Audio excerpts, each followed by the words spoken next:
नमस्कार दोस्तों, I hope कि आप लोग अच्छे होंगे और आपकी पढ़ाई भी अच्छे से चल रही होगी।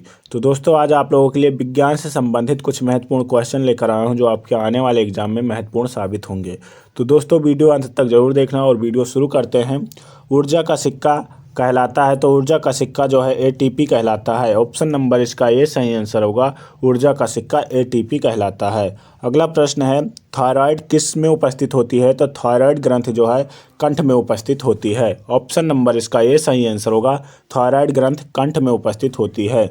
निम्नलिखित में से कौन सा अम्ल अमाशय में रहता है? तो हाइड्रोक्लोरिक अम्ल जो है अमाशय में रहता है। ऑप्शन नंबर 20 का सही आंसर होगा। हाइड्रोक्लोरिक अम्ल अमाशय में पाया जाता है। ईईजी का प्रयोग किसकी गतिविधियां दर्ज करने के लिए किया जाता है? तो मस्तिष्क की गतिविधियां दर्ज करने के लिए किया जाता है। ऑप्शन नंबर इसका सी सही आंसर होगा।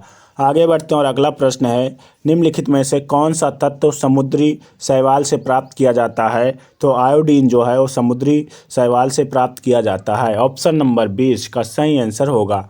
अगला प्रश्न है, निम्नलिखित में से शरीर निर्माता किसे कहा जाता है? तो प्रोटीन को शरीर निर्माता कहा जाता है। ऑप्शन नंबर इसका ए सही आंसर होगा। प्रोटीन को शरीर निर्माता कहा जाता है।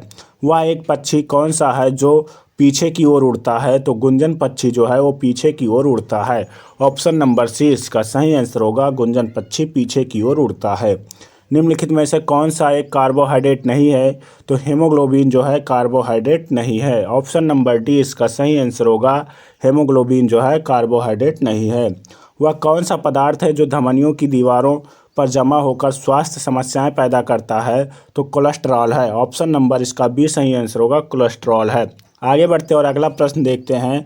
अगला प्रश्न है, वह कौन सी ग्रंथि है जो अंतःस्रावी और बाह्यस्रावी दोनों का कार्य करती है? तो अग्नाशय जो है अंतःस्रावी और बाह्यस्रावी दोनों का कार्य करती है। ऑप्शन नंबर इसका जो है बी सही आंसर होगा। अगला प्रश्न है, किस वैज्ञानिक ने पेनिसिलिन की खोज की थी?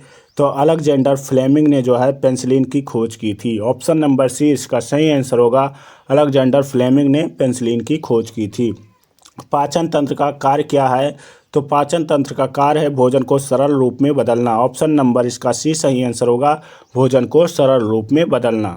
अगला प्रश्न है, त्वचा क्या है? तो त्वचा एक संवेदी अंग है। त्वचा एक संवेदी अंग है। ऑप्शन नंबर इसका बी सही आंसर होगा। अगला प्रश्न है, निम्नलिखित में से किस विटामिन की कमी से बच्चों में सूखा रोग हो जाता है? तो विटामिन डी की कमी से बच्चों में सूखा रोग हो जाता है।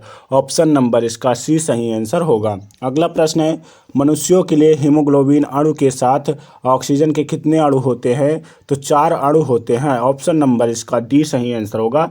4 अणु होते हैं। अगला प्रश्न है, जोंक का श्वसन अंग है। तो जोंक का श्वसन अंग त्वचा है। ऑप्शन नंबर 20 का सही आंसर होगा। दोस्तों, आगे बढ़ने से पहले आप लोगों से एक प्यारा सा रिक्वेस्ट है कि अगर आप चैनल पर नए हो तो प्लीज़ चैनल को सब्सक्राइब कर लें और वीडियो अच्छी लग रही है तो प्लीज़ वीडियो को लाइक भी कर दें और अपने दोस्तों तक शेयर भी कर दें। हीमोग्लोबिन में लोहा किस अवस्था में पाया जाता है? तो हेमोग्लोबिन में लोहा जो है फेरस अवस्था में पाया जाता है। ऑप्शन नंबर इसका ए सही आंसर होगा। आगे बढ़ते और अगला प्रश्न है, निम्नलिखित में से किसके रुधिराण में केंद्रक पाया जाता है? तो ऊंट के रुधिराण में जो है केंद्रक पाया जाता है। ऑप्शन नंबर इसका जो है सी सही आंसर होगा। ऊंट के रुधिराण में केंद्रक पाया जाता है। स्तनधारियों के सबसे बड़े रुधिराण पाए जाते हैं तो ऊंट में। ऑप्शन नंबर जो है इसका सी सही आंसर होगा। ऊंट में। आगे बढ़ते और अगला प्रश्न जो है, नीले रंग का रुधिर पाया जाता है तो मोलस्का और आर्थ्रोपोडा में पाया जाता है। मोलस्का और आर्थ्रोपोडा में जो है नीले रंग का रुधिर पाया जाता है। ऑप्शन नंबर इसका ए सही आंसर होगा। सबसे बड़ी लासिका ग्रंथि है तो सबसे बड़ी लासिका ग्रंथ जो है प्लीहा है। ऑप्शन नंबर इसका ए सही आंसर होगा। सबसे बड़ी लासिका ग्रंथि प्लीहा है। अगला प्रश्न है, ABO रुधिर वर्ग की खोज किसने की थी? तो लैंडस्टीनर ने की थी। ऑप्शन नंबर इसका बी सही आंसर होगा। लैंडस्टीनर ने की थी। आगे बढ़ते और अगला प्रश्न है, RH कारक की खोज सर्वप्रथम किसने की थी? तो RH फैक्टर की खोज लैंडस्टीनर एवं वीनर ने की थी। ऑप्शन नंबर इसका बी सही आंसर होगा। RH फैक्टर की खोज किसने की थी? लैंडस्टीनर एवं वीनर ने की थी। एक चक्रीय परिसंचरण पाया जाता है तो एक चक्रीय परिसंचरण मछली में पाया जाता है। ऑप्शन नंबर इसका सी सही आंसर होगा। एक चक्रीय परिसंचरण किसमें पाया जाता है? मछली में पाया जाता है। अगला प्रश्न है, श्वेत रुधिराणु की संख्या में बढ़ोतरी कहलाती है? तो ऑप्शन नंबर इसका बी सही आंसर होगा। ऑप्शन नंबर इसका बी सही आंसर होगा। आगे बढ़ते और अगला प्रश्न है, शिराएं जो ऑक्सीकृत रुधिर रखती हैं कहलाती हैं? पल्मोनरी कहलाती हैं। जो शिराएं ऑक्सीकृत रुधिर रखती हैं वो पल्मोनरी कहलाती हैं। ऑप्शन नंबर इसका ये सही आंसर होगा। अगला प्रश्न है, हृदय को घेरे रखने वाली झिल्ली है? तो हृदय को घेरे रखने वाली झिल्ली पेरिकार्डियम है। ऑप्शन नंबर इसका बी सही आंसर होगा। आगे बढ़ते और अगला प्रश्न है, HR फैक्टर सर्वप्रथम किसने खोजा था? तो किसमें खोजा गया था दोस्तों? RH फैक्टर किसमें खोजा गया था? तो बंदर में खोजा गया था। ऑप्शन नंबर इसका सी सही आंसर होगा। RH फैक्टर किसमें खोजा गया था? बंदर में। पेट में भोजन को पचाने के लिए निम्नलिखित में से किसकी खास आवश्यकता होती है? तो एंजाइम की खास आवश्यकता होती है। ऑप्शन नंबर सी इसका सही आंसर होगा। अगला प्रश्न है, मनुष्य की मुख गुहा में निम्नलिखित में से किसका पाचन प्रारंभ होता है? तो कार्बोहाइड्रेट का पाचन जो है मनुष्य के मुख गुहा में प्रारंभ हो जाता है। ऑप्शन नंबर सी इसका सही आंसर होगा। आगे बढ़ते और अगला प्रश्न है, लार किसके पाचन में सहायक होती है? तो लार जो है स्टार्च के पाचन में सहायक होती है। ऑप्शन नंबर बी इसका सही आंसर होगा। लार स्टार्च के पाचन में सहायक होती है। पेप्सिन एक क्या है? पेप्सिन जो है एक एंजाइम है। पेप्सिन एक एंजाइम है। ऑप्शन नंबर इसका ये सही आंसर होगा। अगला प्रश्न है, पित्त निम्नलिखित में से किसके द्वारा पैदा किया जाता है? तो पित्त जो है यकृत के द्वारा पैदा किया जाता है। ऑप्शन नंबर इसका ए सही आंसर होगा। आगे बढ़ते और अगला प्रश्न है, पित्त जमा होता है? तो पित्त पित्ताशय में जमा होता है। ऑप्शन नंबर इसका सी सही आंसर होगा। पित्त कहाँ पर जमा होता है? पित्ताशय में जमा होता है।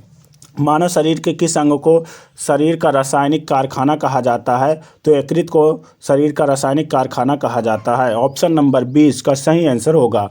आगे बढ़ते और अगला प्रश्न देखते हैं। अगला प्रश्न है, पाचन क्षेत्र में भोजन के साथ मिलने वाला पहला एंजाइम निम्नलिखित में से कौन सा है? तो एमाइलेज एंजाइम है। ऑप्शन नंबर इसका सी सही आंसर होगा। एमाइलेज एंजाइम है। अगला प्रश्न है, निम्नलिखित में से कौन सी आहार नालिका है? तो ग्रास नली जो है वो आहार नालिका है। ऑप्शन नंबर इसका बी सही आंसर होगा।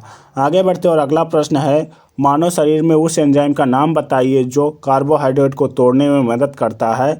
तो एमाइलेज एंजाइम है। ऑप्शन नंबर इसका सी सही आंसर होगा। एमाइलेज एंजाइम जो है वो कार्बोहाइड्रेट को तोड़ने में मदद करता है।